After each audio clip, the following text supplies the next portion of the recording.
Ben. Yeah. I'm gonna definitely need the net. Well, that's certainly where we were, deep in the Boundary Waters, bringing in some great fish. But let's start this story from the beginning. You're with Portage Mule on our opening day, May 2022 trip to the Boundary Waters through Mudro, with Brian, Dustin, Rob, and myself, Ben. Hey guys, it is May 14th, Saturday. We are at entry point 23 into Mudro access, getting ready for another trip up into the Boundary Waters. We're going to be heading up right to the Canadian border, but I wanted to kind of show you here that this entry point, 2 years ago when I was here, this was completely dry. Beavers had dammed up the culverts, and you had to walk the Mudro access about another 100 to 110 rods. But you can see today here that we have got quite a bit of water. So we are at the roadside and getting ready to put in. Ben, if you kind of show down here, the river is moving pretty good, and it's well outside the normal little area that it's in. We've come up upon our first obstacle.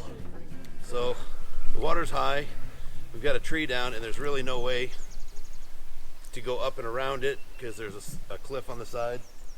We'll show you what we're looking attempt to go underneath it. underneath this string here.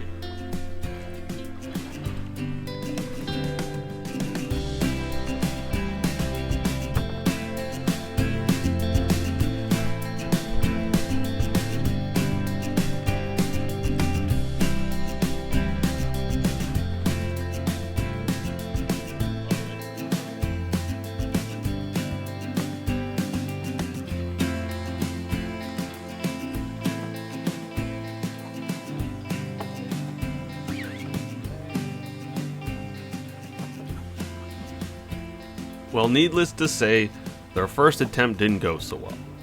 But Brian and Dustin managed to work their way through it, leaving Rob and I to follow behind them.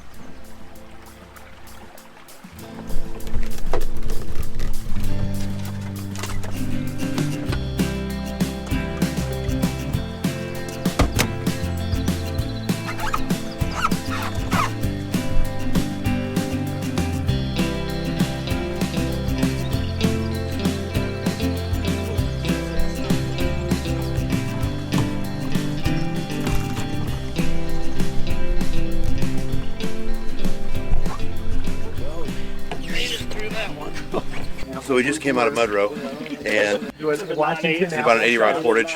It's pretty much straight up, then it comes straight down. So I believe this is sand pit we're going into, which is about 67 feet lower than Mudro.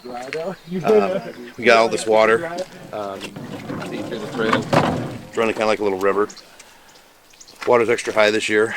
But yeah, this is a tough portage, so going right out of the Mudro. It's a slight heart attack. So. We're done with our first portage. We're on the Sandpit Lake. And if it sounds like we're out of breath, it's just because we're out of shape. So. I'm round. That's a shape. Of all the times I don't have my regular camera on me, you guys are never going to believe what I see on this trail. Hold on, let me flip the camera around. Right here.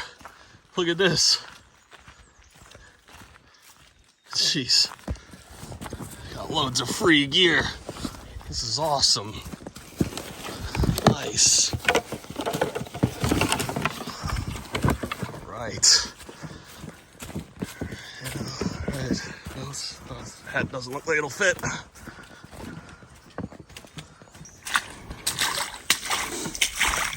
Hey there.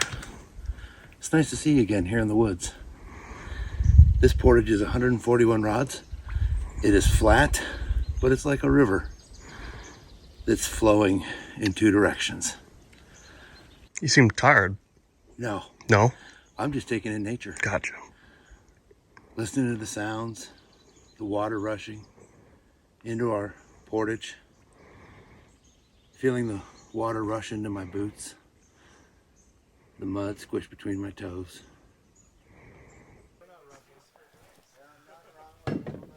The portage from Sandpit to Tin Can Mike wasn't bad, but it was back to the hills again going between Tin Can Mike and Horse. There were other groups on the portages, so we had to make sure to keep our gear in the same area, as opposed to the yard sale method. Also, be careful of rocks. They're slippery when wet.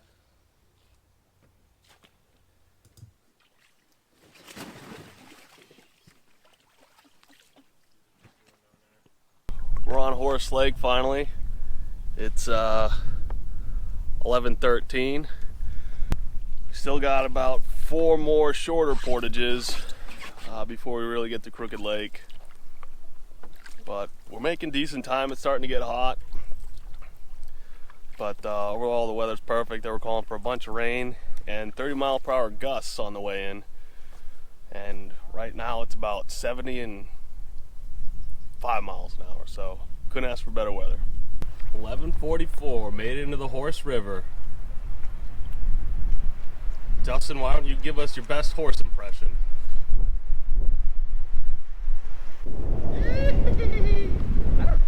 Perfect. So we're here at the end of the Horse Lake. We were looking for the portage. We found this area here, which is not where the portage is located. So we kind of pulled off, and we're looking for rocks throughout here because this isn't a good place to try to put back in to go around this.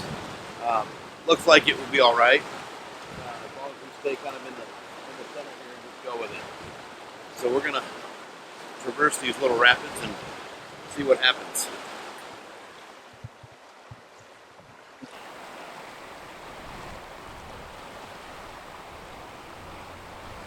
This time Rob and I drew the short straw and worked our way through this little set of rapids while Brian and Dustin watched from the shore and then followed behind us.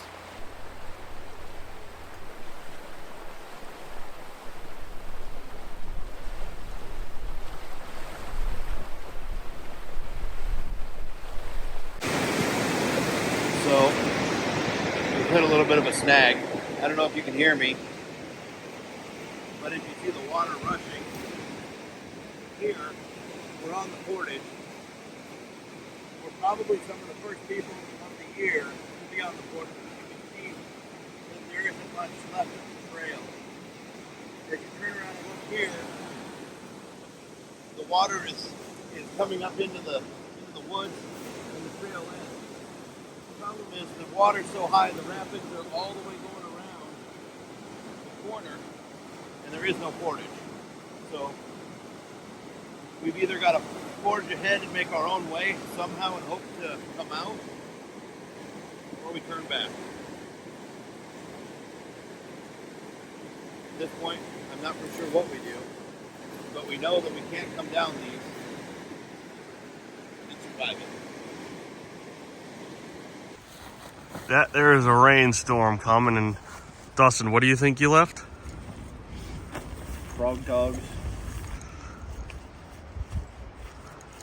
I didn't eat breakfast like y'all did. Y'all ate a bunch of donuts and stuff, and I'm eating a Kind bar because I care about my health. Dustin over here talks about I should be fasting. Well, guess what? I did. I didn't eat breakfast. Situation update. Oh. We're refueling and we're turning around because the first portage on the Horse River is impassable. We can see where the portage was. We can bushwhack ourselves around it, but there's no way we're going to be able to do it with the canoes and all the gear. And this is only the first portage. Who knows what the other ones are looking like, much less Basswood Falls. Could be all washed out. And there's no campsites between here and there. So our best bet at this point, we're going to turn around, we're going to go back into the Horse Lake, and we're going to take a different portage over to Fort Town.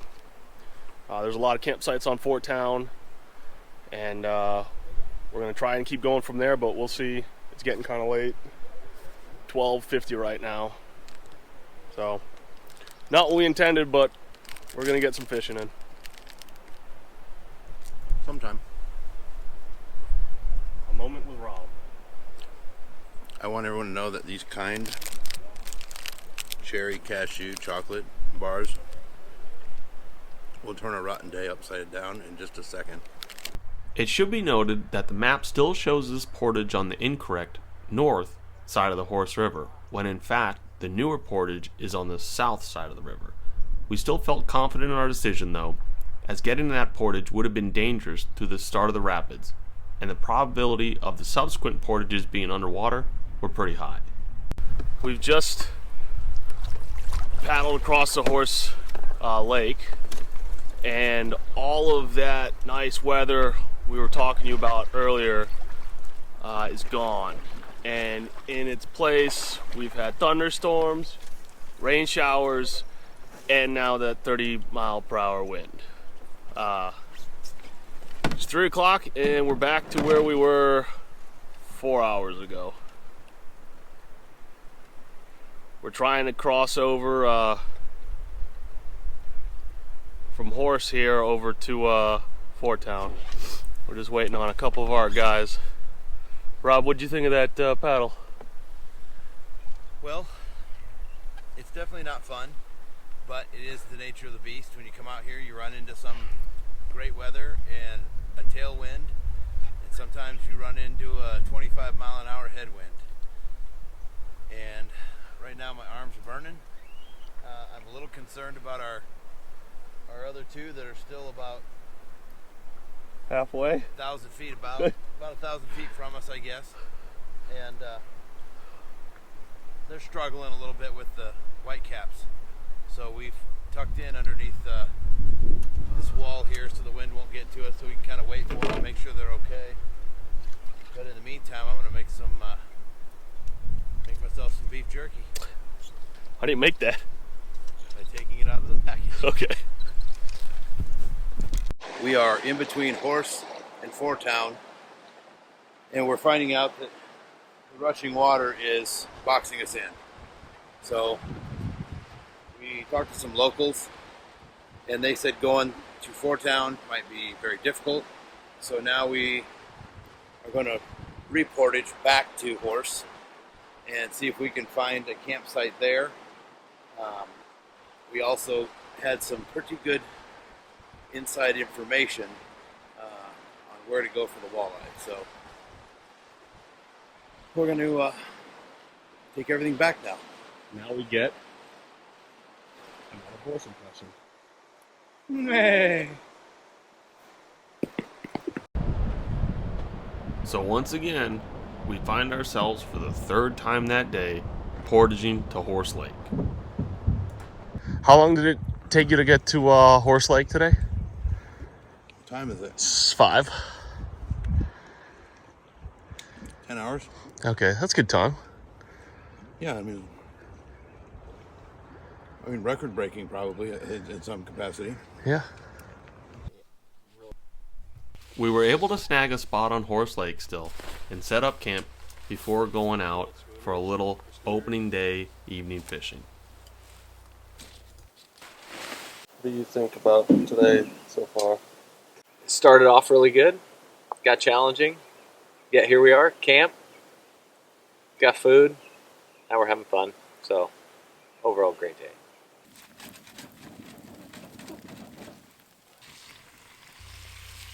Day 1, coffee, bacon, pancakes, in that order. And then fishing. Morning of day 1, we slept in. All of us were pretty tired from our 10-hour day yesterday, so sleep is what we needed. But we found a great campsite at the end of the night. We ended up going night fishing for a little bit. It was a full moon, and we caught 4 fish right off the bat. None keepers though, but Very close. Very close, promising for today. We're going to a fall between, I guess, the portage over from Horse Lake to Fort Town, and the water's moving pretty good there. So we're going to try there this morning. So yesterday we started off at Mudro. As you saw in the video, the water level and how high it was. It's been the highest it's been here. Some of the locals have said that they've ever seen. Yeah. Normally that's a 30-rod portage going right off the road there at Mudro. To get to the water, I was in Mudro in 2020, October 2020, and the portage had been extended by another probably 100 rods. And now it's at the roadway. We weren't sure we were going to even be able to go out of Mudro because this year the road had washed out and Forest Service had actually ended up canceling permits up until the 10th. But we got lucky and they reopened everything, got it all repaired, and we're in. Once we got through that area into Mudro, we started thinking about that rushing water and how we're going to get back. So Yeah. as we kind of continued our way, we went from Mudro to Sandpit, and then we went Sandpit to Tin Can Mike, into Horse here. And then as we started making our way down the Horse River, we rode the canoe through a couple sets of rapids before we got to Lower Basswood Falls, I believe. Maybe it's not that, I'm not for sure, but it's the one where there's a 58-rod portage around the first set of rapids as you're going down the Horse River. What we found was that the water had crept up so far off outside of the banks that it was covering the portage, and it would have been just complete bushwhacking trying to make our way.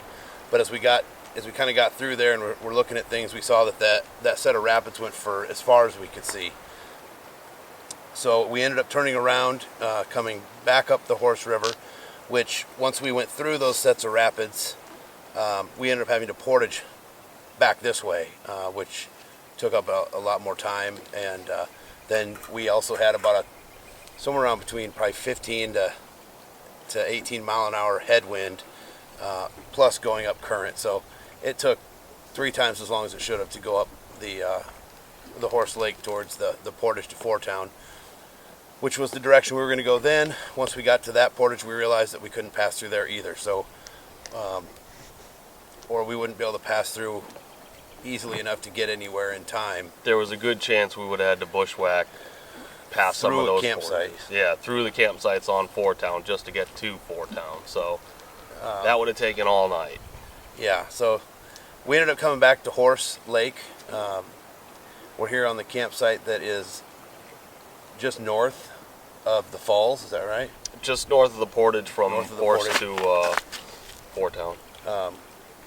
Couple of big trees down in the campsite, but overall it's pretty nice campsite. 2 tent sites. Today, like Ben said, we slept in, so we're all feeling really good. We're getting excited to go out for the afternoon bite. We've got a lot of options. We just have to find them. The falls being one of them. We're going to try for walleye primarily, and then possibly some northern today. And if we're lucky, now that it's already 11 o'clock, we're going to have a early dinner, late lunch, but full of fish. So that's the game plan for today. Wrap. Yes. Dustin, you did great. Well, you heard Rob. Time to start fishing. So I'm out here at the falls, and I am fishing with a 1/4 ounce jig. It's a glow-in-the-dark and pink with a minnow. Might be just a little light for this, but I don't have a 3/8 jig with me. Quarters as large as I have. I'm using an 8-pound test line, monofilament. The fishing rod that I have is the Omen Black 7-foot rod by 13 Fishing, and I'm fishing with the Shimano Vanford reel 2500 series.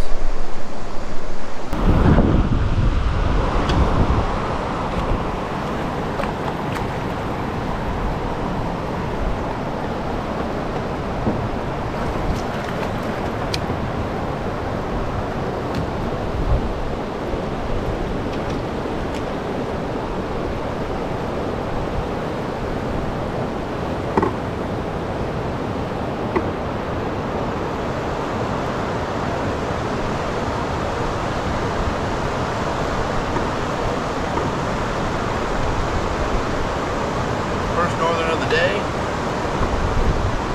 and not sure how long he is, but I'd say he's probably about 24 inches.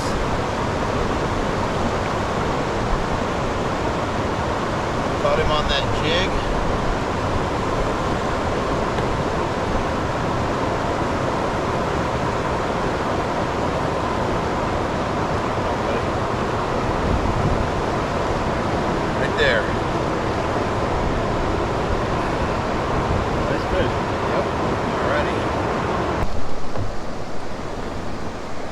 back to the minnow and jig. See if we can get any productivity there. Just hooking them through the bottom lip and up. Just like that.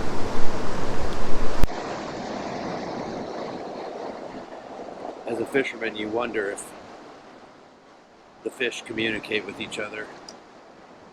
Since we have that fish in the basket hanging below the boat, if he's telling everybody, hey, stay away from those jigs and minnows, it's a trap. Let's try a little different here. I've got a hot pink 1/4 ounce jig with a gold spinner. See if that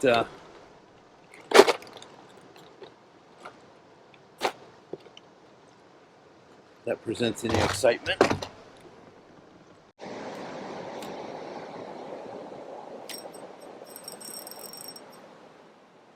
Little guy.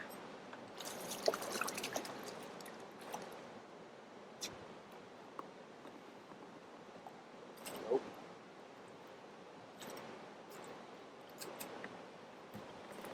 First walleye of the day.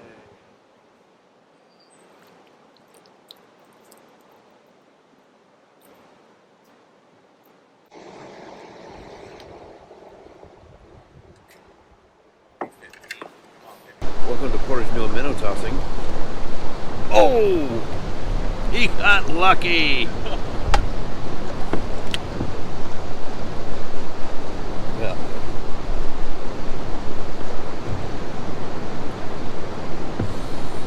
In the words of Kenny Powers, you're out. Is that what he said? Not exactly. He said like you're really out.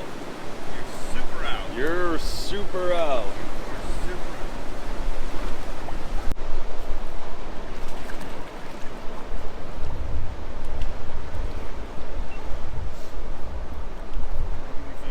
Yeah. Measure him. I'm pretty sure he's small.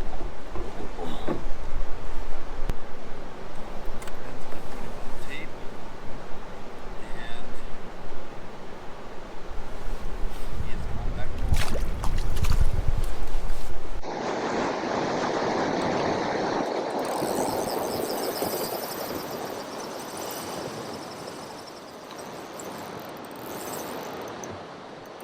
Pull in your cup. That's a fish.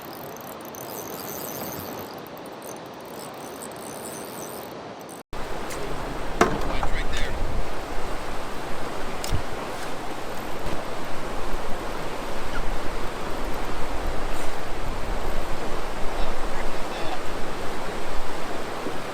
Here you go. What the heck is it? A sucker fish? Yeah.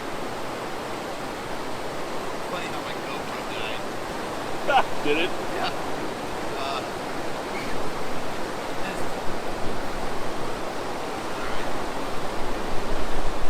Last one of the campsite is a dirty dish rag. Yep.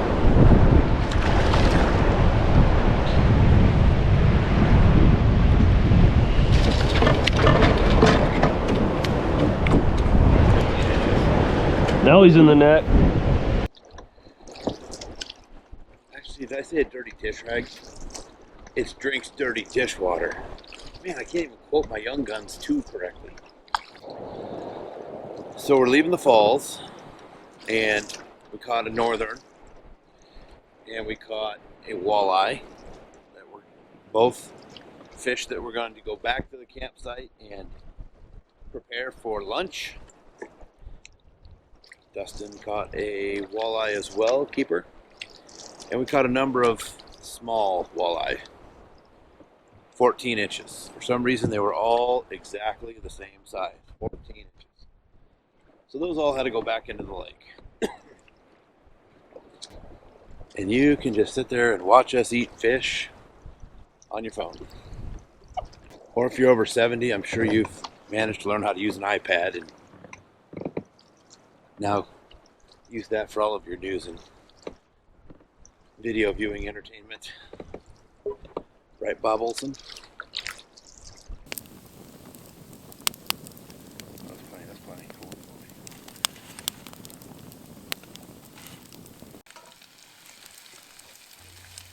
After a great first day fishing, we were back at the campsite to make our first fish dinner of the trip. With 4 of us, we assigned various roles around the camp to help with the cooking process, from getting the fire started, and more importantly, keeping the fire going, to cleaning the fish, to preparing the fish, cooking it, and then cleaning up. And of course, we all help in eating the fish.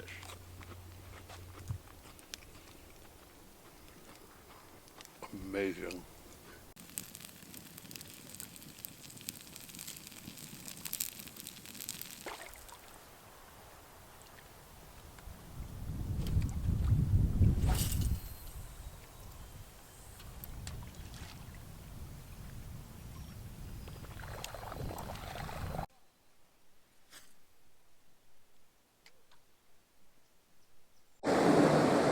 All right, it's the start of day 2.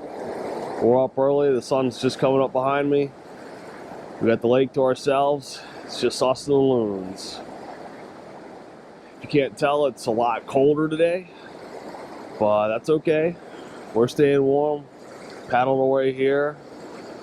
We're both using 1/4-ounce jig heads at the falls again this morning with minnows, and we're gonna see if we can't catch ourselves some breakfast.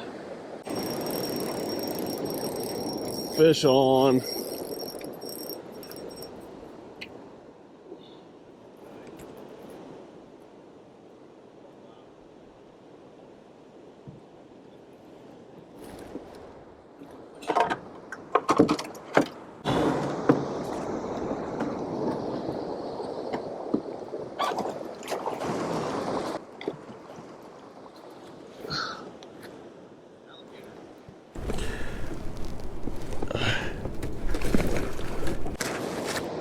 First fish of the morning.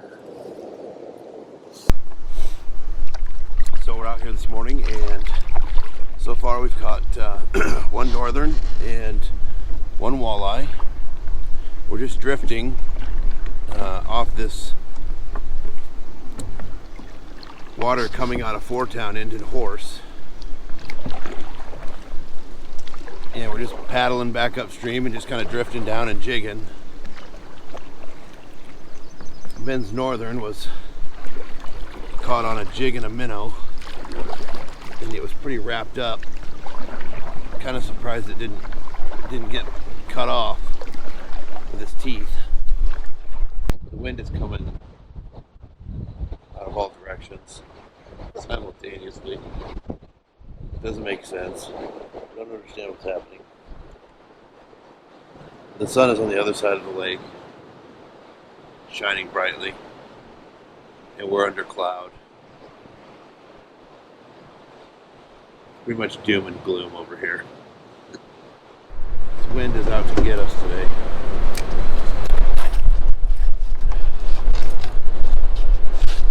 I can't think of a whole lot that's gone right with my trip so far. My packing's been atrocious. My clothing choice is completely off. Don't have the first aid kit.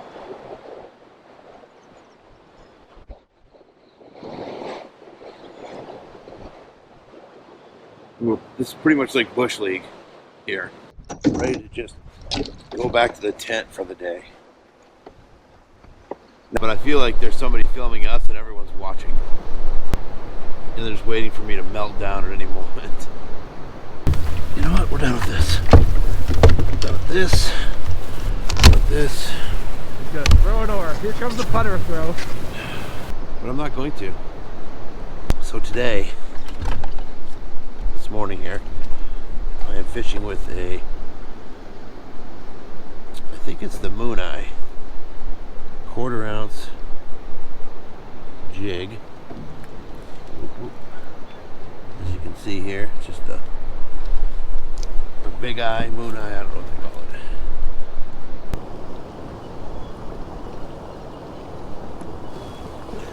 What do you think it is?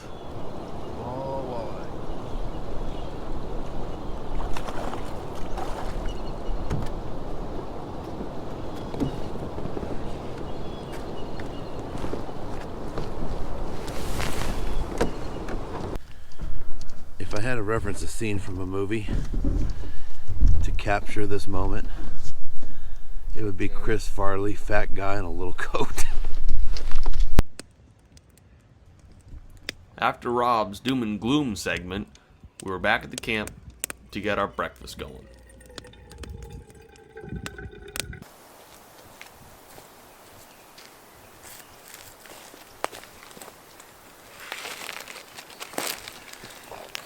Sure glad I brought wet wipes. Makes all the difference in the world.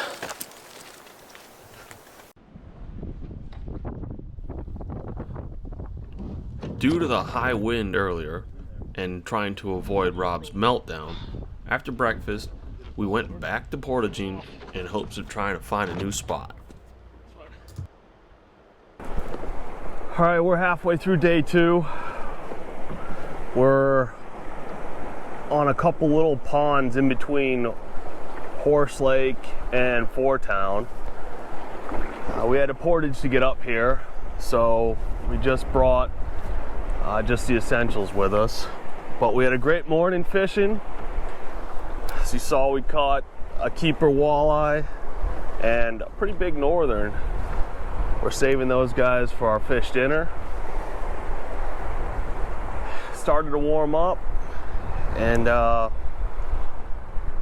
hoping this spot is productive. It wasn't. After doing little more than paddling around and wetting the line, we portaged back to Horse and immediately started landing fish. We shot this portion on mute, not for any artistic value, but because of technical difficulties.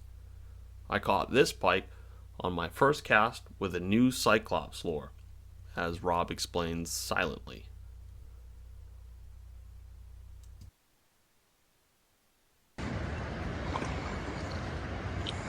This was a sports car, I would have done like a 180 into a parking space. So we just came off a portage and Ben caught that big northern. So we kind of decided to switch up gears and try fishing northern. That thing came right up here like this to me. Like, in my face.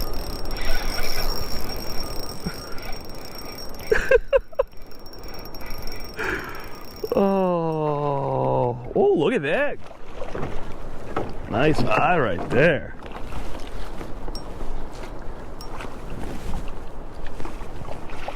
Oh yeah. Let's see what we got.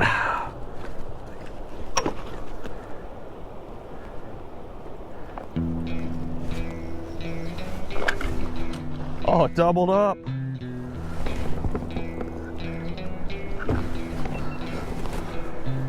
Doubled up, look at that.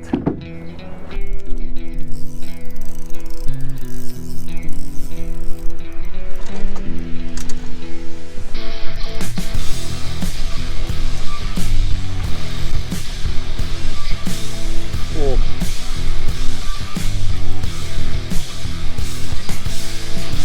He's a big boy. Oh boy. This thing is monstrous. Step outside and feel it move. The wind is on our side. Prepare yourself, let's ride. Feel the air, the breeze is true. Here can you southeast westward go? Do you feel it in your soul? There's moving water here. Turn this around, let's steer. Where the sun is blazing down so strongly. Cast your rod and see what this new day will bring. It's biting for sure. Now catch it, let's go. Well, what we've got here in the net is a large northern, and it was caught on this homemade copper spoon.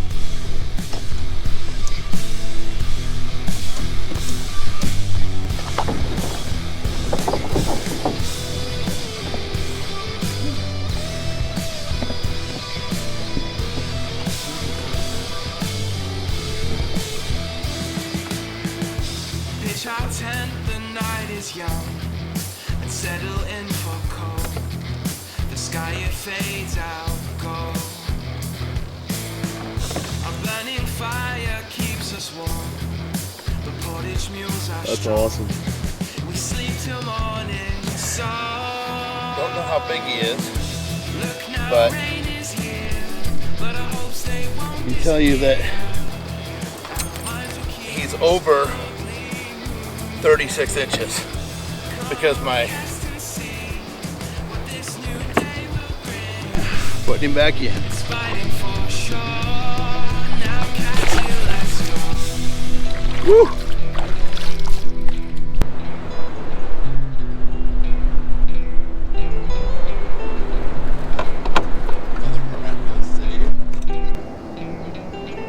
What you got?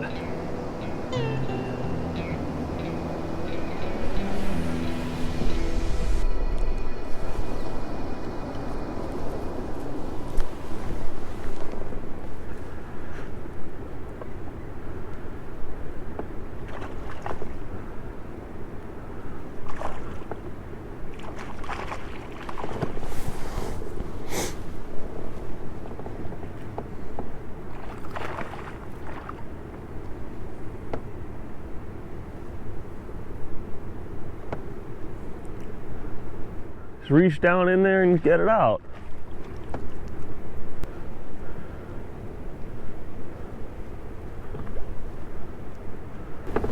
So earlier you saw 39 inch, roughly 39 inch.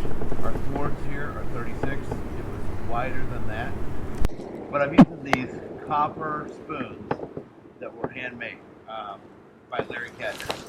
Rob and I get loads of fan mail asking what kind of rods we're using, so I'll take a second to show you. This first setup is my walleye setup. This is a Berkeley lightning rod, 6'6". I use 8-pound spider wire, braided line, and some Shimano Sahara 2500. The second setup is for everything else. I have this set up for northern right now. This is a Fenwick HMG 7-foot rod with 8-pound monofilament line on it. And I bought this reel off my friend Johnny Morris. Stopped by at one of his shops. It's pretty good. Okay, so today is Monday. We went out fishing most of the day, and we were able to catch a couple of walleye and a couple northern. But just wanted to show you what we like to do and when it comes to frying up our fish. 2 eggs, just mix them up, do an egg wash. Then just regular saltine crackers. I run them through a blender. Just put in a little bit at a time.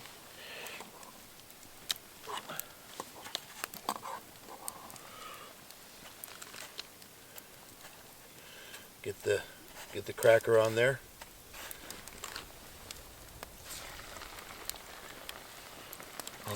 But it's real easy. You don't have to worry about a whole lot of anything. Those are cooking fast. So give it a try and let us know what you think. Rob's recipe turns out quite well, and we just add a little seasoning once we pull them from the fire, and they really hit the spot. I can't scout locations and be the actor and the director and hair and makeup all at the same time.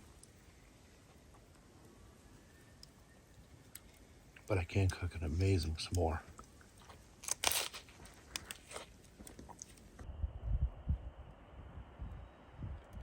What's a chicken's favorite musician? The chicken's favorite musician? Yeah. I don't know.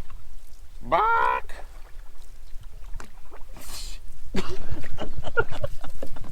So it's Tuesday morning. I think it's the 17th. Not for sure, to be honest with you. of lose track of time when you get out here. And Ben set the alarm for 6 o'clock, and it's almost probably 8 o'clock now. It was real cold this morning, and I just couldn't get out of my sleeping bag. He says he kicked me, but I don't know if that's true or not because I didn't wake up. But we should have probably been out here shortly after 6.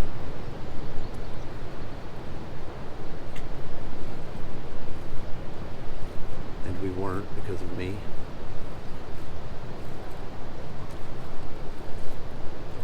We've been fishing for a few hours or a couple hours in the morning, and then going in for breakfast and then coming back out. We tried that other spot yesterday, which was no good, in between Town and Horse on the little river, creek, whatever it is. With all this extra water, there's areas that I don't think are normally inundated. And you can see and hear the difference in the amount of water in the 3 days that we've been here so far. When we first got here, this area that we showed you was rushing considerably more than it is today. This area behind us had water coming over the rock this direction. There's still water going over there, but nowhere near as much. And the sound is considerably different as well. They didn't tell us, or didn't know, I guess, that going through the Horse River was not passable at this time. And this is our first time in this area, so we didn't know either. But I would say that we've probably been pleasantly surprised with Horse, because this isn't a lake that we would have normally stopped at, being so close to where people can get to it for the day and things like that. But the key so far has just been this running water that we're fishing around, and it's produced a number of nice northern and walleye, and so we've been able to eat fish every night. Although Dustin, who is our official northern cleaner, has resigned from the position, so now we will be only keeping walleye. We have a pretty good system going right now for the minnow. So I have his minnow.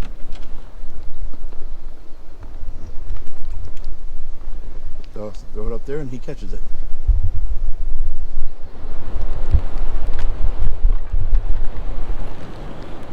We've almost perfected the art of minnow tossing. So we'll be holding competitions later.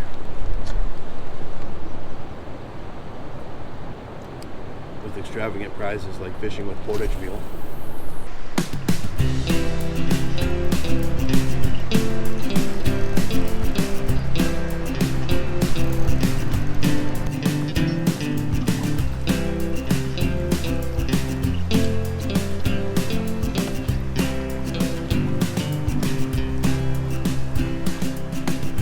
Sometimes our world, it seems so busy. We can't see the shining sun. We step outside to see the light. The morning air, our journey's just begun. It feels so right. Let's stay the night. A simple sky and stillness, the million stars above. Even though we're living, we just can't get enough. Memories, we'll build them. Tell me what you're thinking of. Even though we're living, we just can't get enough.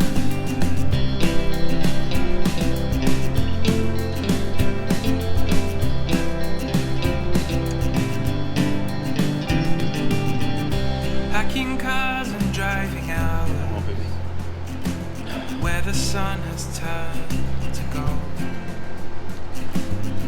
Get the canoe, those fish are ours. All the stories still untold, things left undone. It's never easy, and that's okay. 'Cause Portage Mules, they always know the way. A simple sky and stillness, the million stars above. Even though we're living, we just can't get enough. Memories, we'll build them. Tell me what you're thinking of. Even though we're living, we just can't get enough. And it's wrong. See here another good sized northern.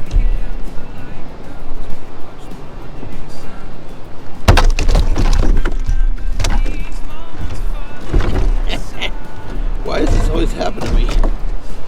Quit it, quit it, quit it. Don't go that way. Come on. Get over here. Close your mouth. Don't you do that. Oh boy.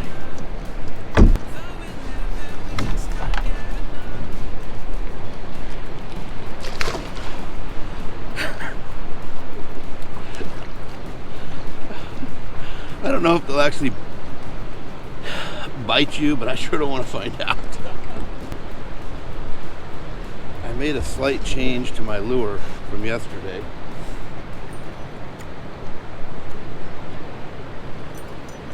And it's the same copper Daredevil, as you can see here. I just put on a red treble hook. The other hook that I had on there wasn't very good.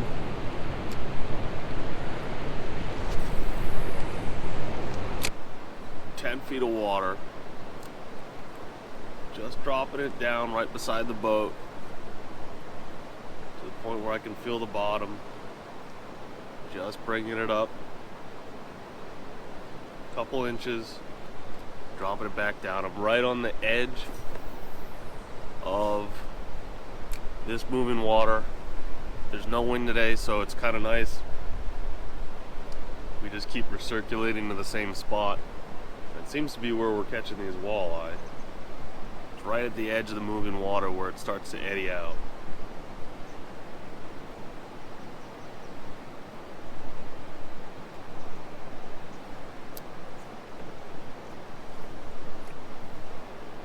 It's nice without the wind this morning because you can actually feel the bottom. Fish on.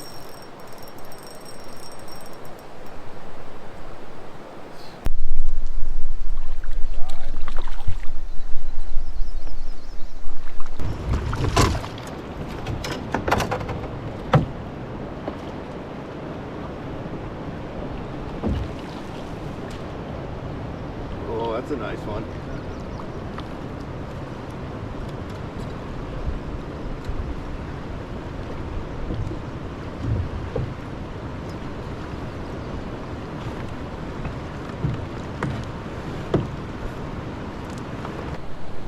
Out here fishing this morning. Nice walleye, nice northern. Actually would have had a couple of meals out of those, although I don't think you can keep that northern. He was over 30 inches pretty easily, so got to throw them back between 30 and 40 inches. In my tackle box, I've got everything labeled so I know what I'm looking for, and I like to use these little pill bottles for my different hooks. Red number 4s, white number 4s. Are those prescription? They are prescription hooks and sinkers. I'm prescribing them to catch fish. But right now I think we're going to try a little chartreuse and orange foxtail.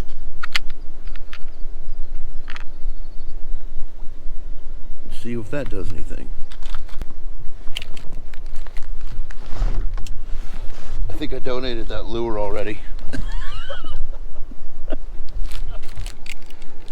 I wasn't so fat I could see underneath myself. Oh, there it is. Where? It's under you. Yeah. Are you lying to me right now?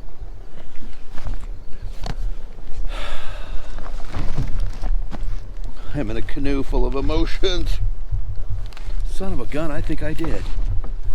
You're sitting on it. I can see it. Are you lying to me right now? You told me earlier you're not a liar. So, is it really there? Am I close? On your seat. You're an idiot. Okay, so apparently I donated a foxtail jig to the cause before it even hit the line. Never even got to meet a minnow. So this here is just a 1/4 ounce jig with a little orange, yellow, and green with a little glitter tail. It's a chartreuse orange and green. We'll see if this thing pans out. If you're somebody who likes Mountain Dew as much as I do and can't bring it with you, the peach mango with caffeine from Crystal Light sure hits the spot.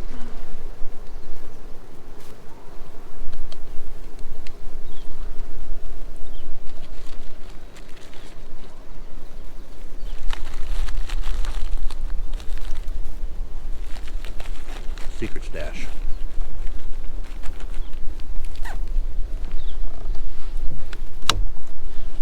Put it in my bottle. Shake it up.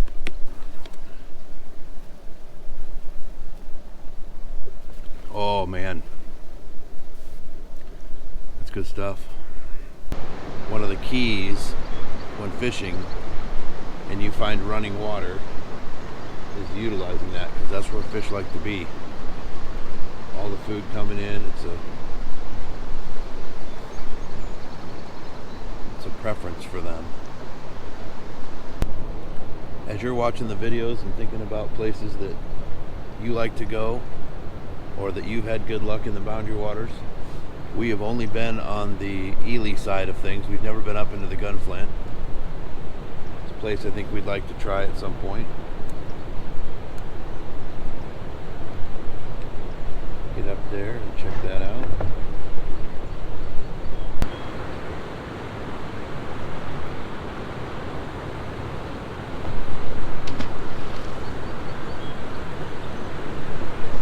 What was that?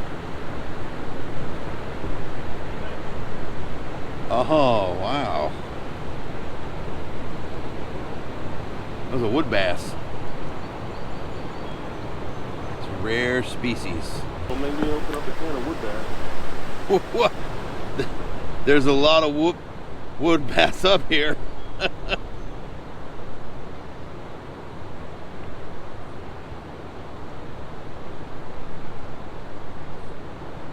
Ben's the funny one. So we've got some new items in the Portage Mule store.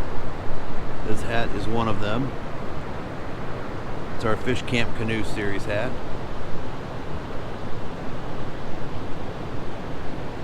Go check it out. We'd love to ship one to you. Help support our abilities to continue to come out and make videos and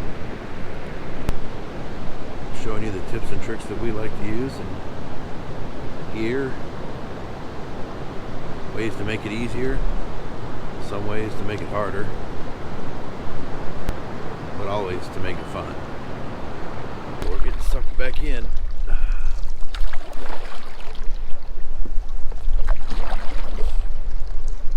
We could call this Mafia Corner, because every time we get out they pull us back in.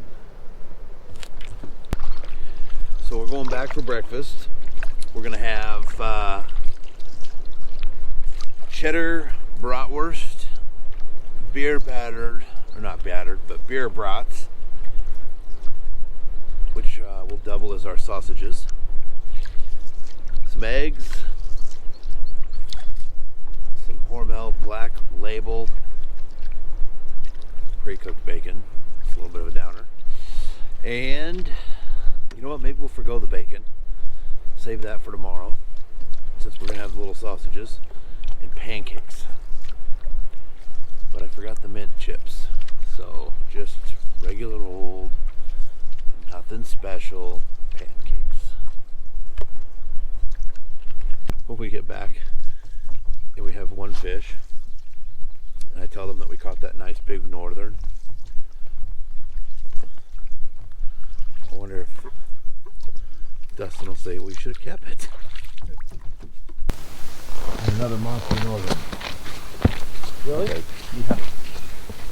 36? That'd be a lot of fish. Oh, you didn't keep him? No. You said no more northern. Well, if he's that big, he would have fed us all. It's okay, Dustin. We didn't want to clean him either. It's 12:52. Slow going in the afternoon. Fish finder's marking fish. We're in 10-foot water, 10'6". It's marking them down at 8 foot.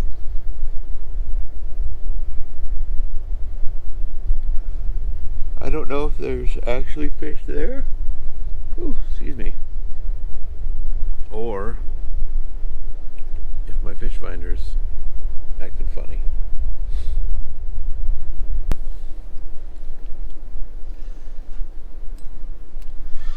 Okay, here we go. Ben, you wanna? What?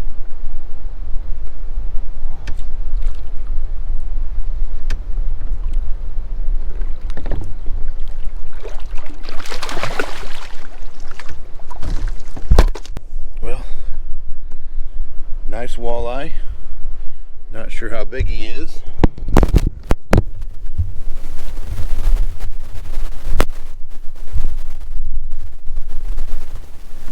But he's a keeper. So it looks like maybe there was fish that were marking down there.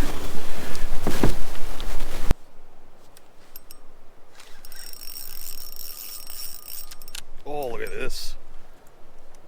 Look at how he's wrapped himself around. I'm not getting that off.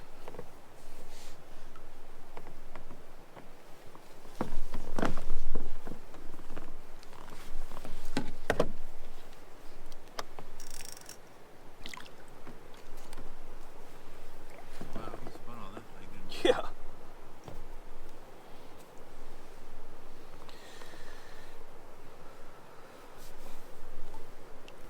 Big old guy. They all have these marks in them. I don't know if that's from spawning or what. I don't know if you can see that. All the ones we've caught have been like this. Alright. Back in the water, buddy.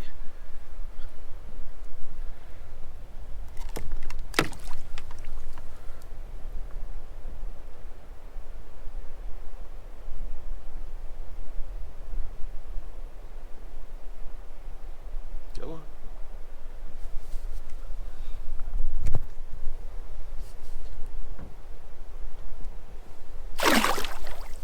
I think that's gonna be it for this jig right here. It's not supposed to be at that angle. Oh yeah, look at that. That's gonna get every tree branch in this river.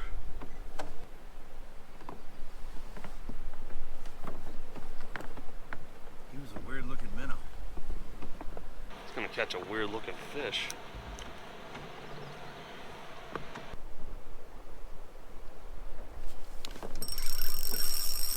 Fish on. Alright.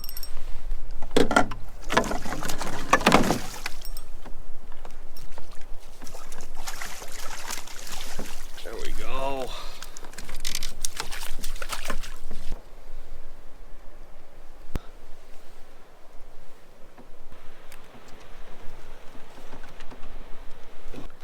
There you go.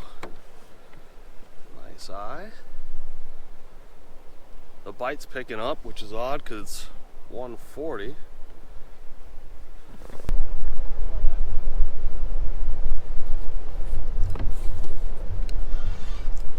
go.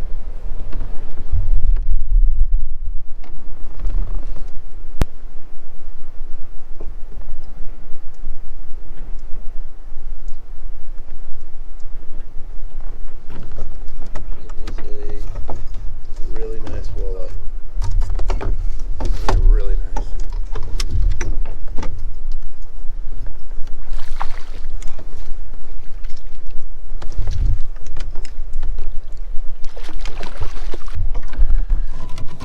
So here's what we got.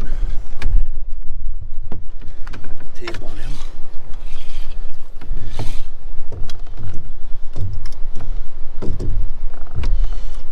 He is 21 inches long.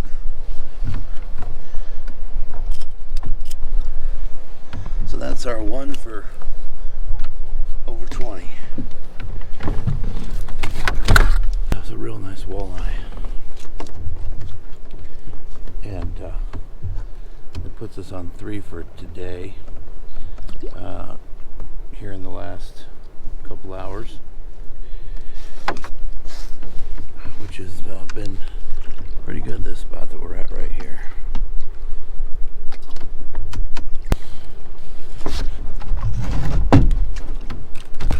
Oh boy, stop moving, stop moving. You're big fish, aren't you? Portage Mule pro tip. Go to the store and buy yourself one of these solar showers. Don't try to make one at home like Rob did out of a garbage bag and an old garden hose. Works a lot better.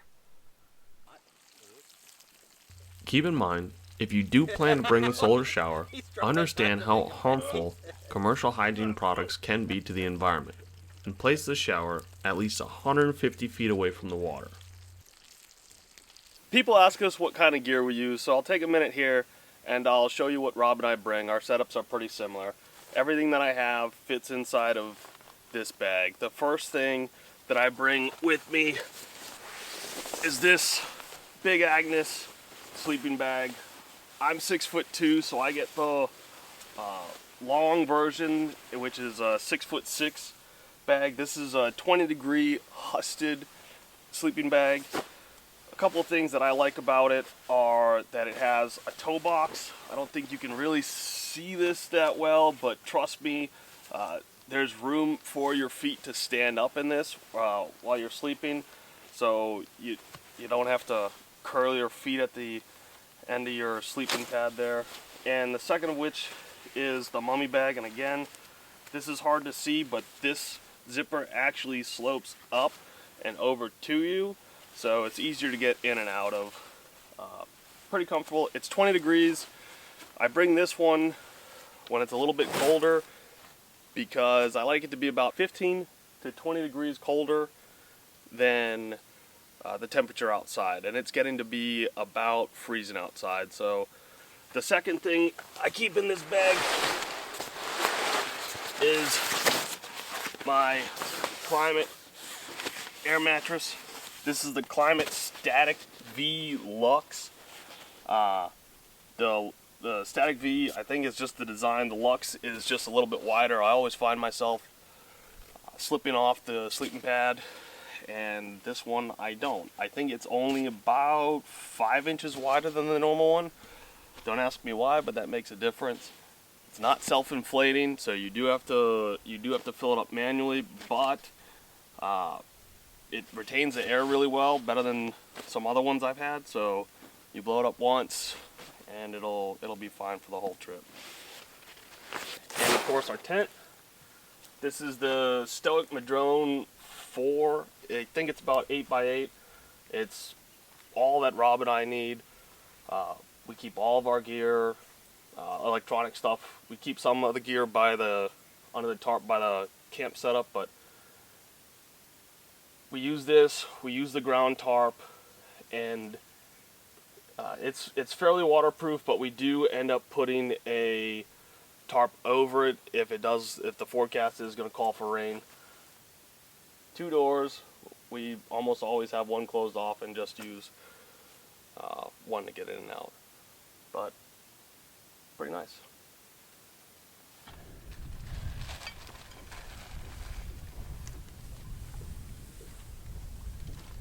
We timed that about right, you know that? Quit fishing.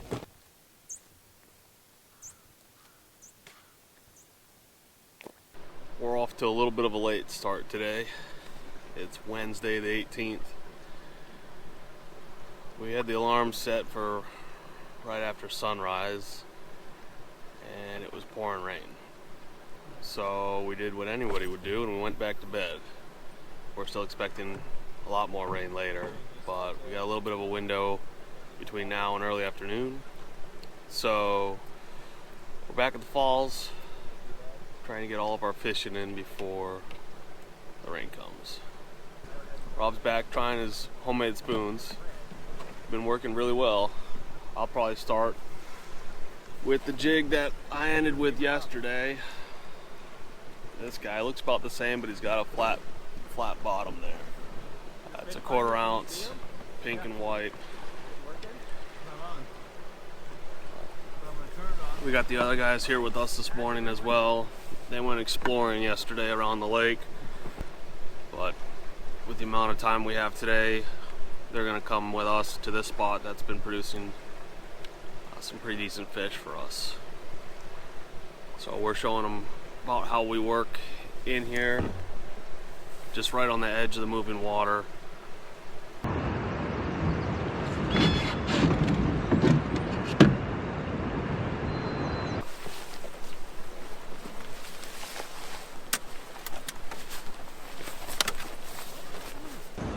Well, the rain didn't take long to get here. It's probably 30 minutes after we got here. When I have my rain gear on, it sounds like I'm in the tent. Here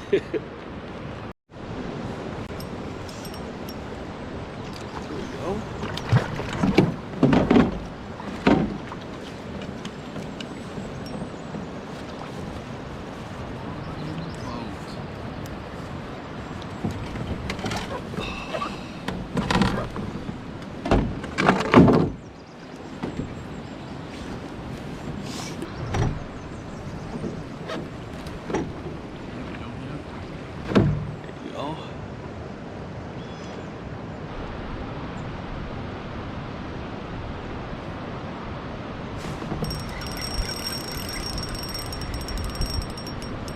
Another eye.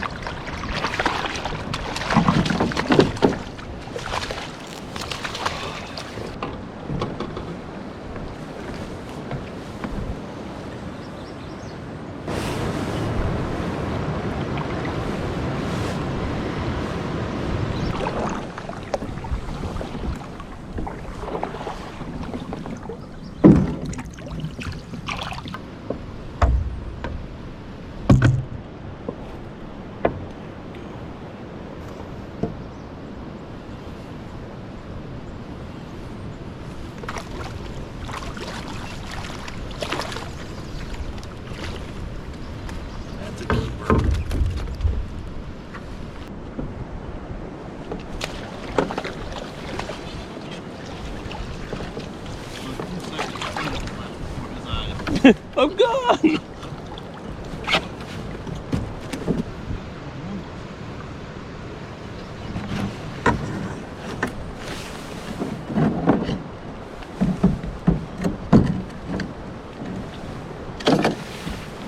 When you guys are handling these, you can stick your fingers under the gills right here, but this right here, this piece is razor sharp. Right there. Another one? Ooh, we got a bass here.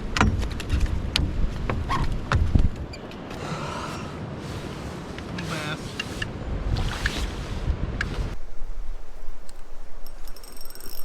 Fish on.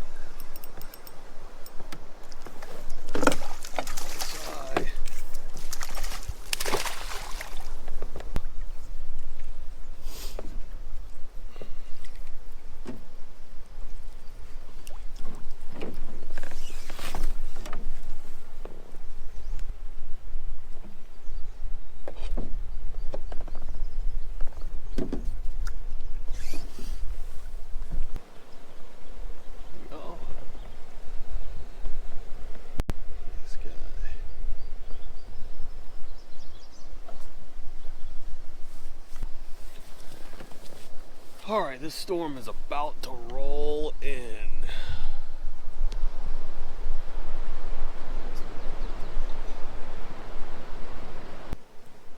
Hooking these just under their top dorsal fin. Right. Oh. Right like that.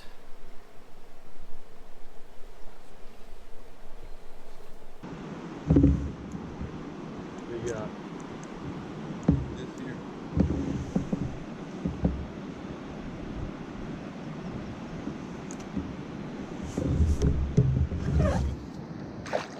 no.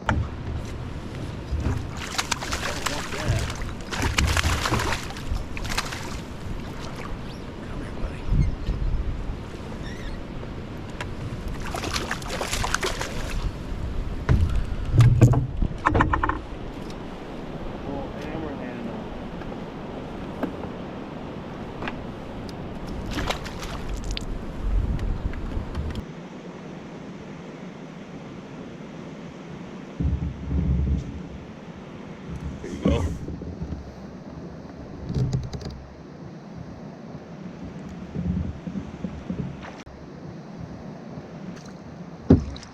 Oh. Nice northern. No, that one's bigger.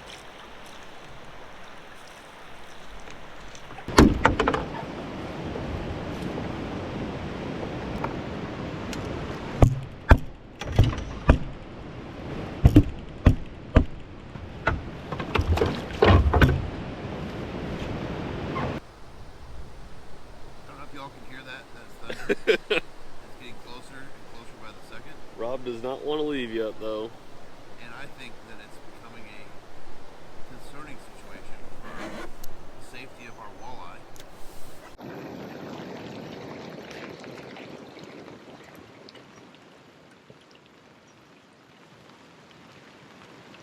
Oh yeah, this is a big one. Ben? Yeah. I'm gonna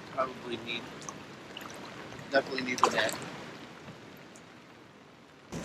What? I need the net. Okay, hold on.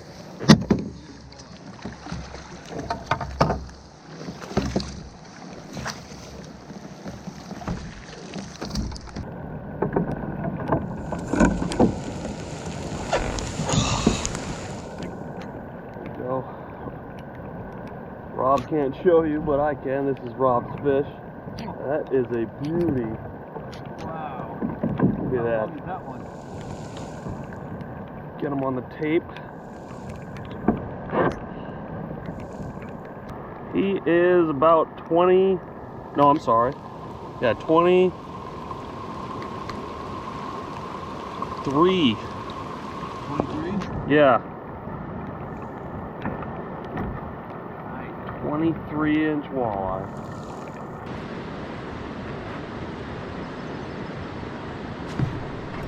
Get the fish on. That's a northern. No, it's not. What? Yeah, it is.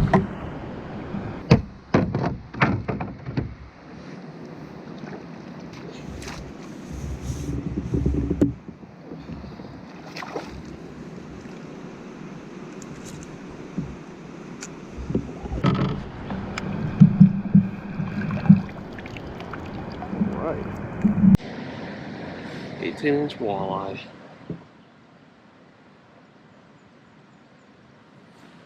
Right. Not a bad stringer for Walleye Wednesday.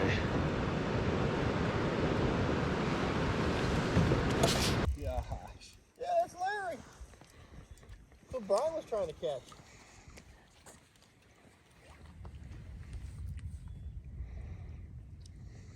Look out! That's a good looking northern.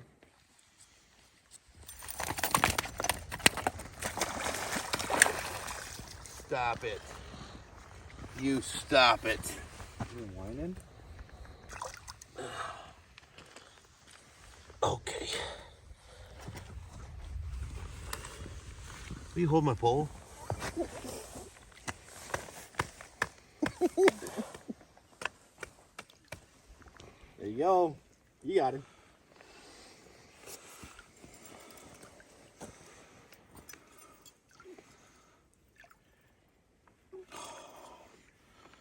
This is going to require stitches. Oh, there's lightning. Gosh darn it. What we thought was the start of better weather was just a break in between downpours. Although this next storm was of a different kind.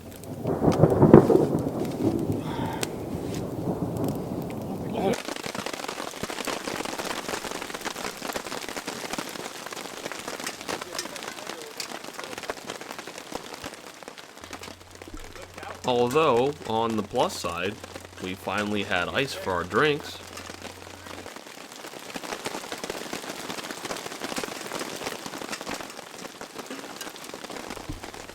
In reality, hail can be disastrous, but luckily it never got big enough to really damage anything.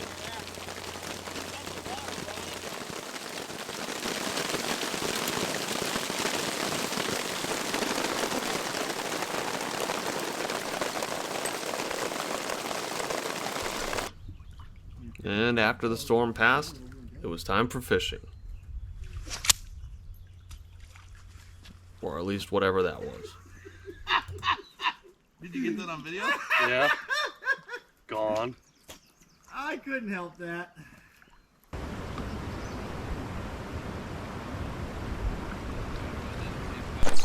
Out here getting ready to do a little fishing.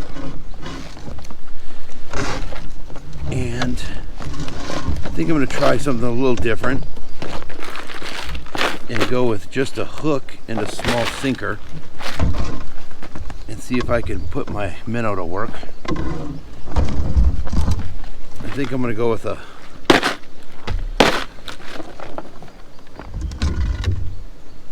pink hook.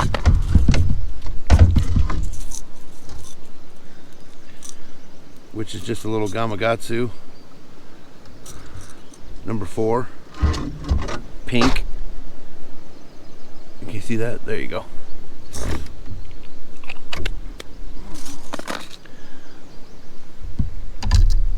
I was fishing with that bubble gum jig yesterday.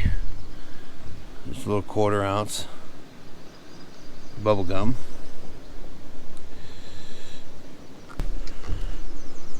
So that's pretty much just it. Just a real simple setup. I may find that it gets me into trouble though with the current and the rock situation, but you're not going to know until you try.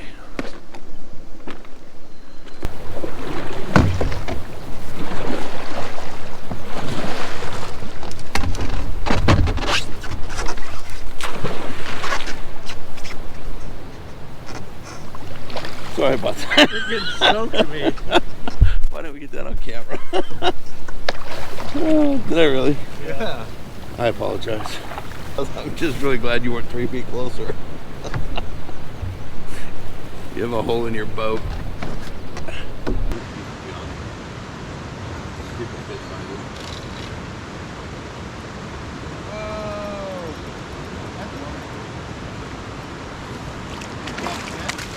Just lift him up into the boat.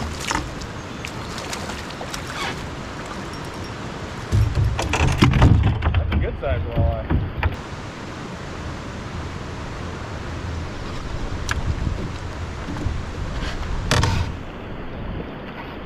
She's a beauty. There we go.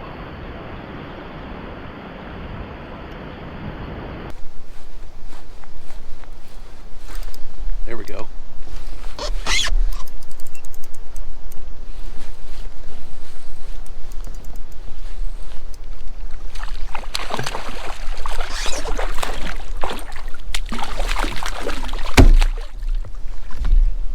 Got a boat slapper.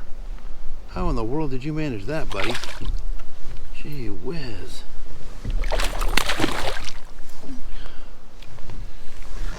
Alright, so this guy decided to get himself all hooked up 6 ways from Sunday. So we're going to have to do a little doctoring, I think, on this guy. like, I'm not doing it.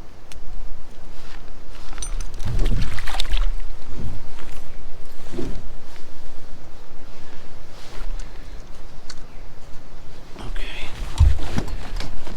Try to work as quick as we can. So what he's done is he's got the hooks underneath him.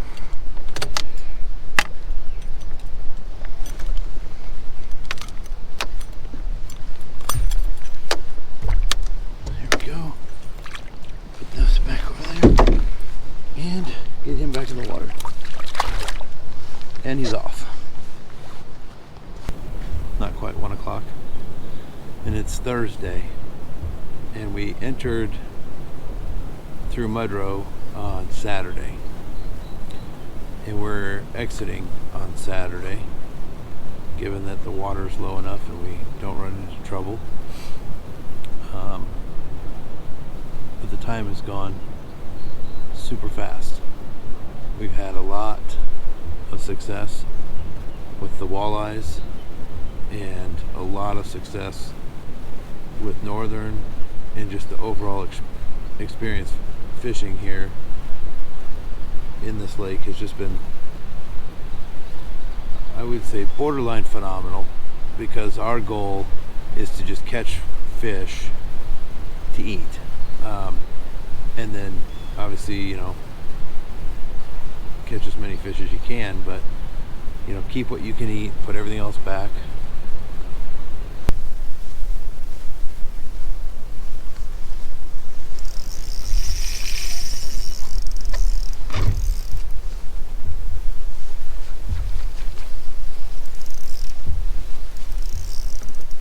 What do we got here? I'm gonna guess it's a northern pike. And it's a big one.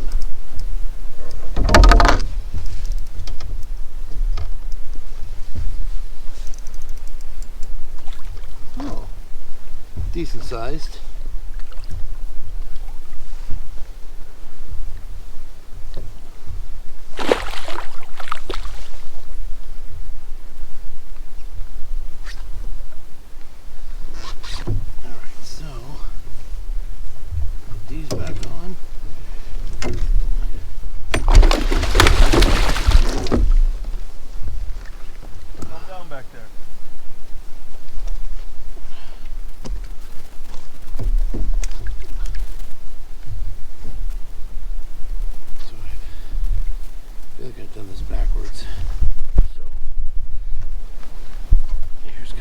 Going on. Just as we were talking, threw that out there and caught this guy. See if we can manage to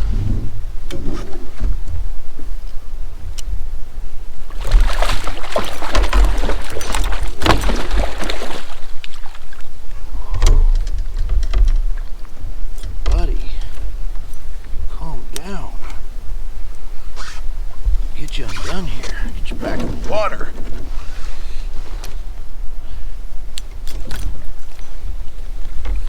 But there's another nice northern. And he's gone.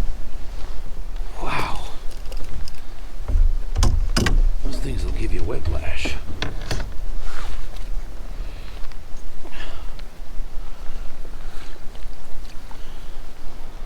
So you can't buy these lures in the store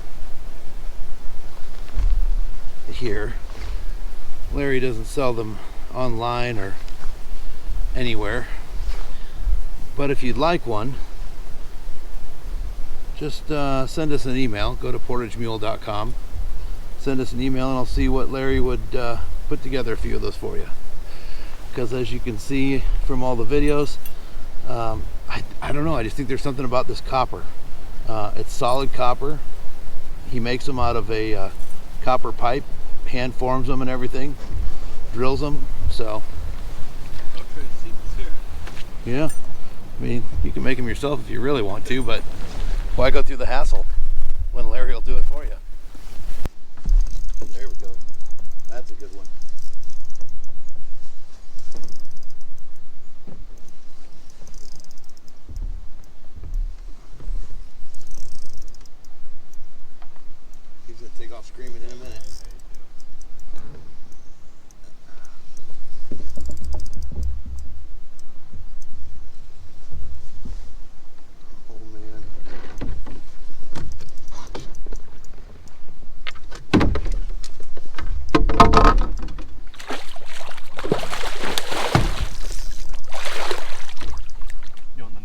want to do?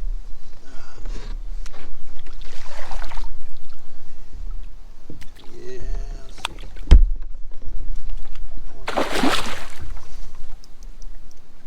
So, and we got another big northern. And he just got off. Nice. That worked out well. Once again, copper magic. But on this next northern I catch, I'm gonna need you to help me reel it in. My arm is getting really sore from reeling in all them big northern. I mean, oh, if you could just, I'll just catch them all day if you could just reel them in for me, because I mean I've caught so many already that I just don't want to overextend my arm.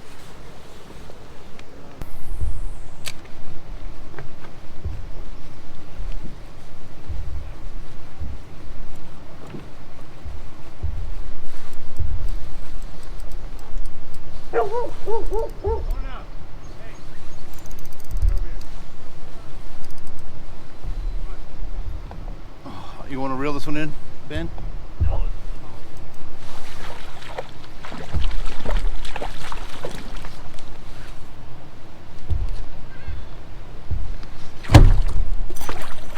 Man, I love it when they do that. Just spit the hook right out for me. I get all the fight and none of the work for taking them off.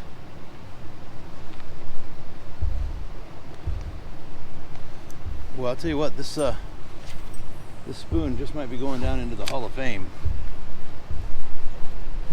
Something I would recommend, or something to think about, is when you are putting together your foot gear, shoes and boots and what you want to bring up here, the shoe you wear in your canoe, you should wear something that's waterproof. I started out with tennis shoes, and as you sit in the canoe, you may sit with your feet crossed kind of like this here, and that underside of tennis shoes is going to get soaking wet with water. It's going to suck up into your socks and everything, and it's just miserable. So I switched over to my boots that I wore in, but they're waterproof. And so this way my socks will stay nice and dry and my feet will stay warm when it's cold. But just something to not make the same mistake I did.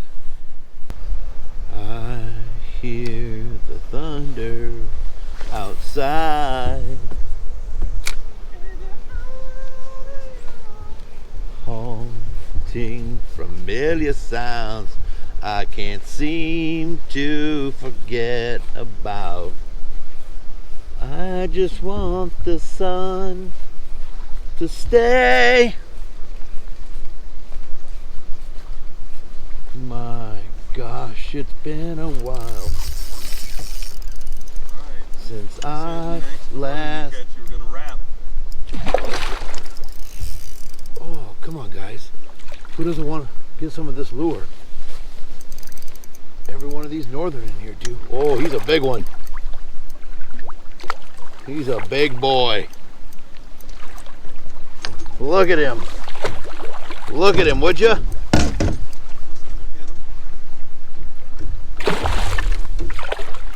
We can all see him, can't we? Hold on. Look at that guy. Okay, guys, he's gonna get off the hook. You ready? We're gonna get lucky with this one. Let's see. Look how big he is. Just barely on there. Come on, let go. And he spit the hook. Just like we like. We've got Friday and then, or I should say 2 more nights left. And then Saturday morning early, we'll get up and start heading out, see what we're up against with the river system between Sand Pit, Tin Can Mike, Mudro, and back to the parking lot. But hopefully it's not too terrible and we can manage.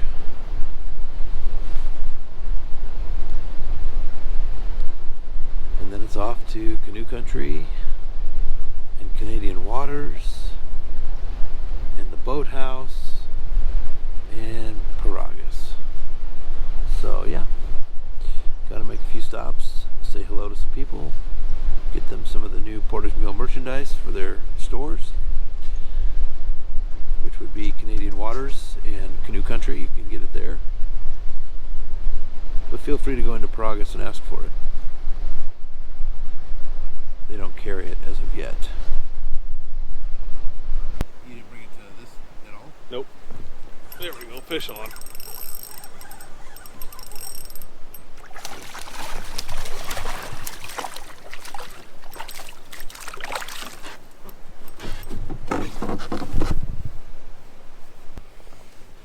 Yeah, let's just get it quick. Another day. 17 inches right there. Nice little guy.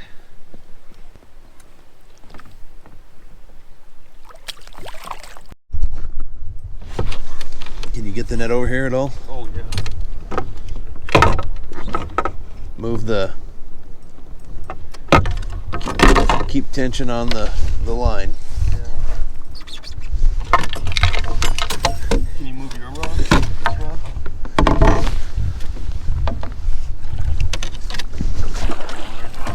It's a what?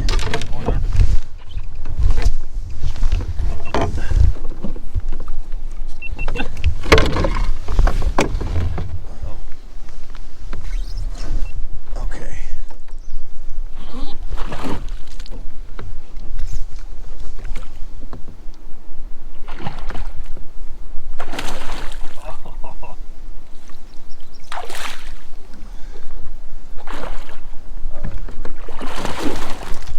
Hold him up.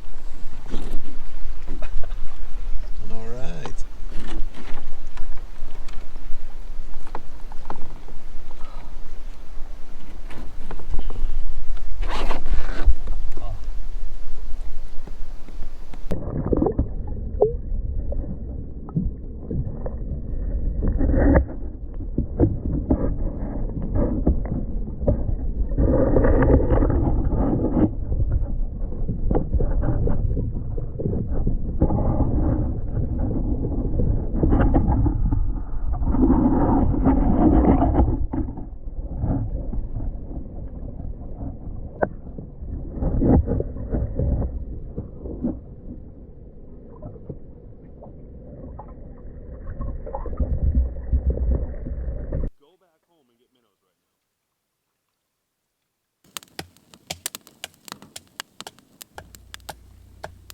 We already had plenty of fish for that night, so we made our short paddle back to camp to rejoin Brian and Dustin and make dinner.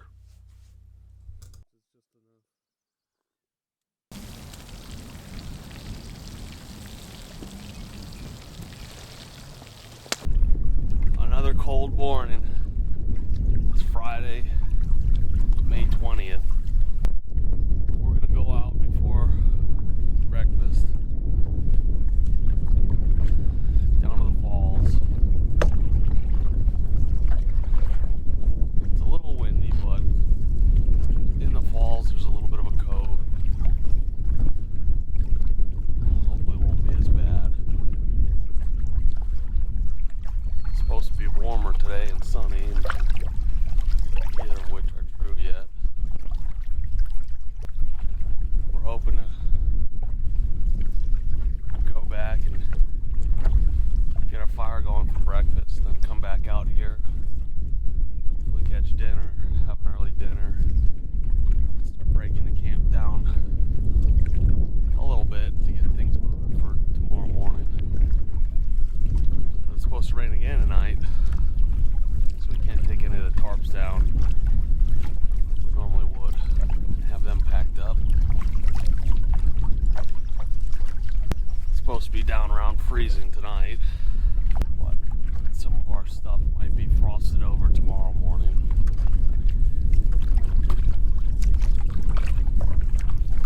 Which is nothing new on this trip. We put a rock in the water by our landing probably 3 days ago, 2 or 3 days ago.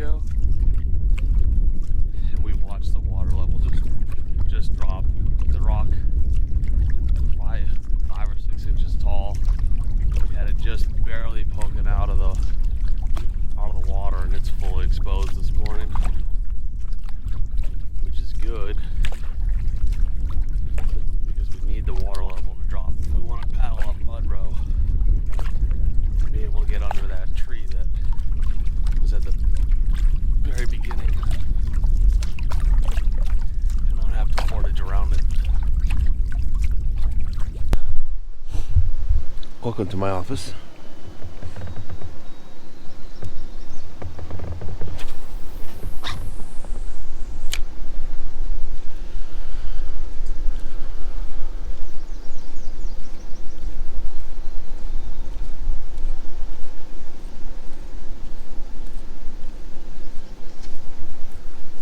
How many casts does it take to entice a northern? We had one, now two. Ooh. There he is. He's swimming towards me.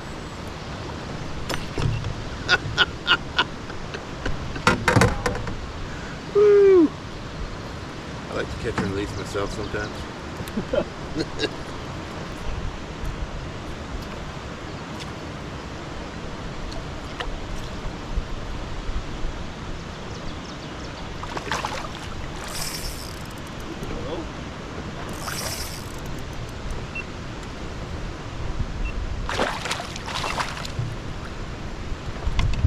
Followed that right up to the boat.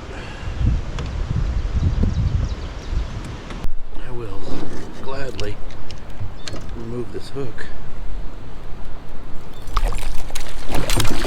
Hold on.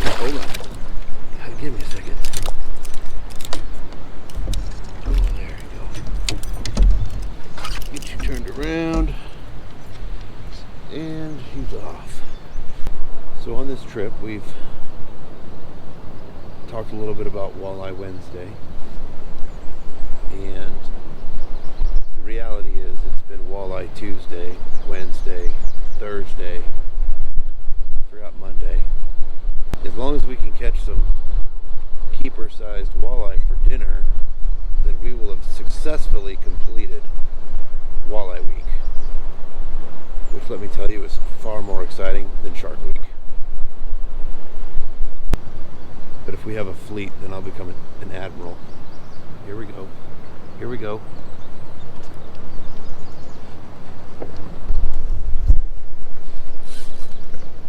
Nope, that's a northern. I can feel the way he's fighting. Look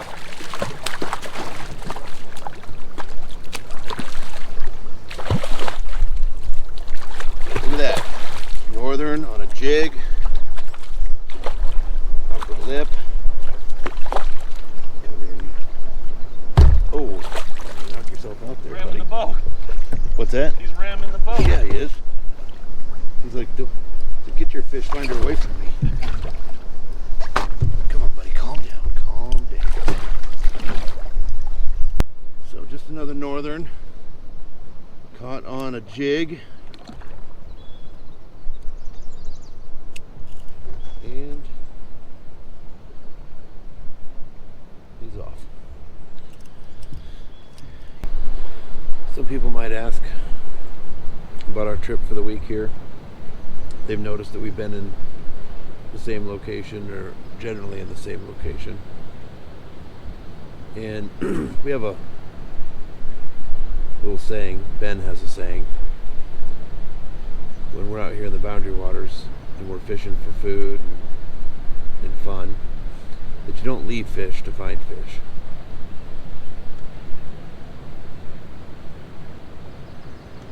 So we don't generally start looking around for fish when we've got an area that's being pretty productive.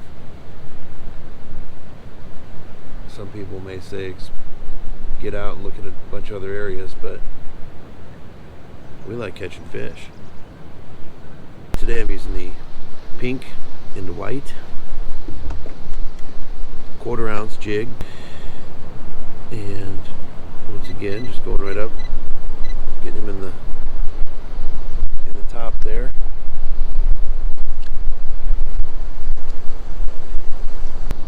The pink seems to be doing fairly well. Glow in the dark, done well. Make sure if you're fishing this running water, you pack a couple of 3/8 ounce jigs. The quarters have been working for us, but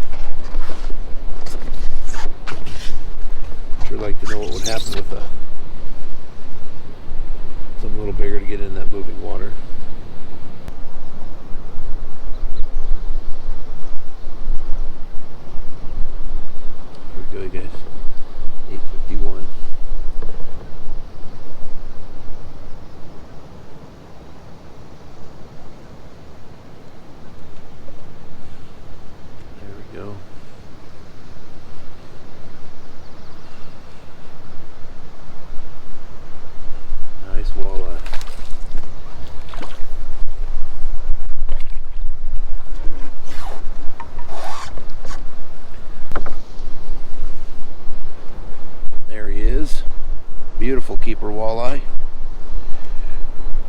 gonna send him down towards Bend.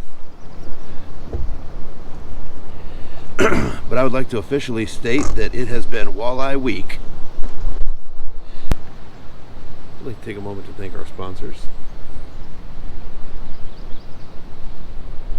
And we're done.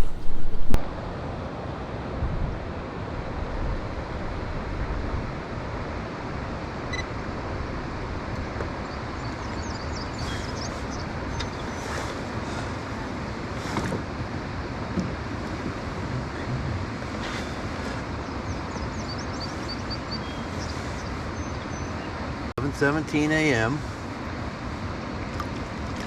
Got ourselves another nice walleye. There you go. Another nice walleye. Ow. Got some spiky fins, do ya? Put those away.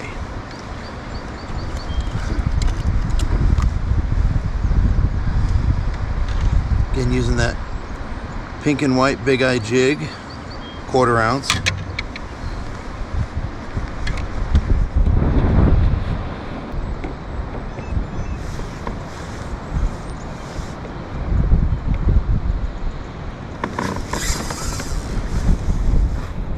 That's a northern.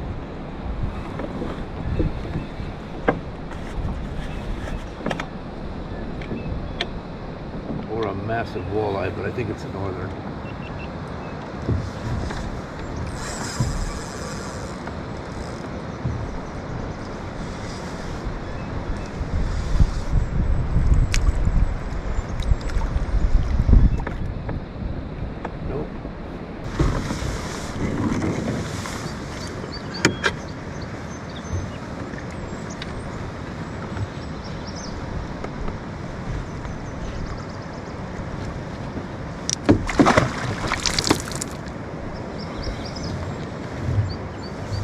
He got that thing in his mouth, spit it out, wrapped up in it, and then hooked himself on the side.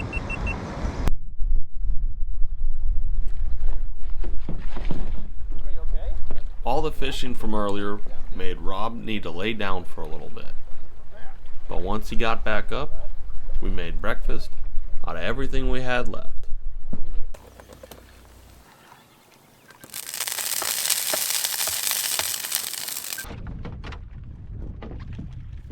After breakfast, we got back out on the water and got on the fish quick, but Rob was able to square off against an old nemesis for round one. Northern. Oh, he's got my other lure. No. Yeah. He has my other lure. Look at it. Oh my gosh. I have to get this. Don't. Oh. No. Everybody saw it though. So Brian was fishing with my jig with the spinner on it earlier, and he got snapped off by this guy. I just caught him, and I hope you could see he had it dangling out of the other side of his mouth. So no, he just spit the hook. But yeah, what a deal. Would have been a pretty great story to bring that back to Brian.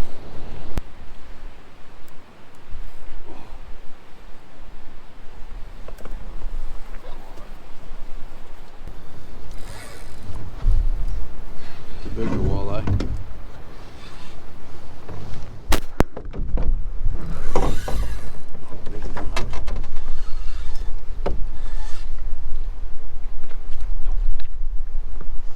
The same one. Get the net. Hold on.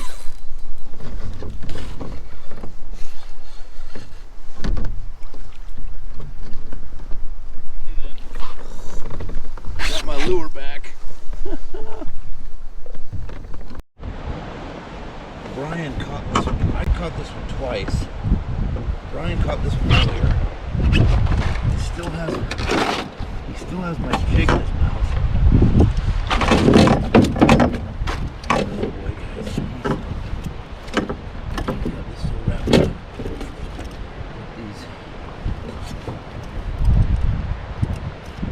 You just pet the top of his head.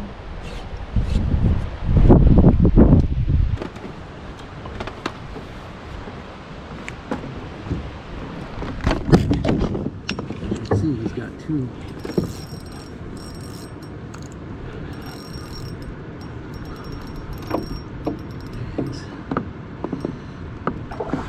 Oh my gosh, get me the net. I'm all wrapped up in it.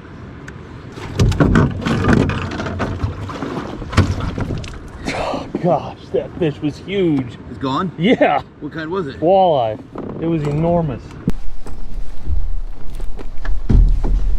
As you can see, he's got 2.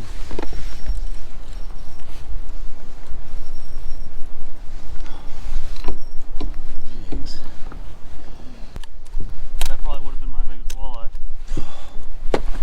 Holy cow.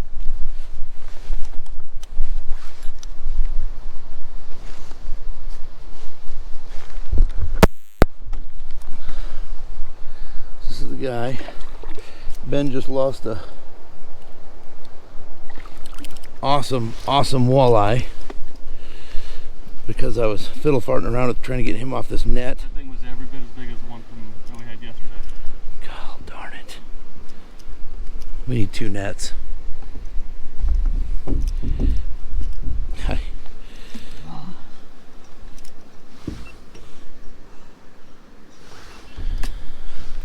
Okay, the net's free. It was a real bummer losing that walleye with what would have been a Boundary Waters best for me. But, like Rob said, too bad, get your own net.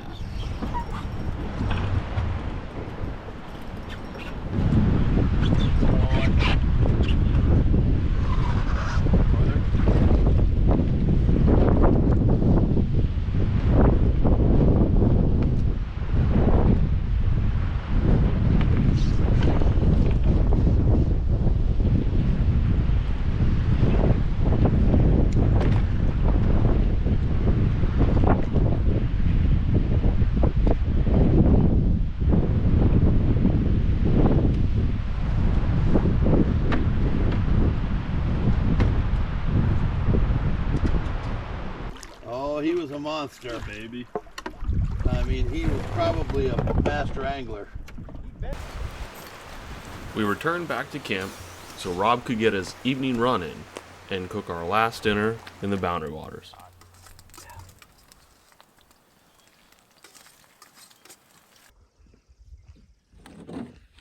That sun's pretty high in the sky. I'm gonna get my sunglasses. Saturday morning, and we are paddling home. And it is freezing. But we had a really amazing week. Walleye every day. Fish dinner every night. We got 3 portages between us and the car, possibly 4, depending on the level of Mudro coming in. So we're really hoping that that water went down. If not, we're gonna have to walk it. But we're on horse now, headed to the south end of the portage to Tin Can Mike.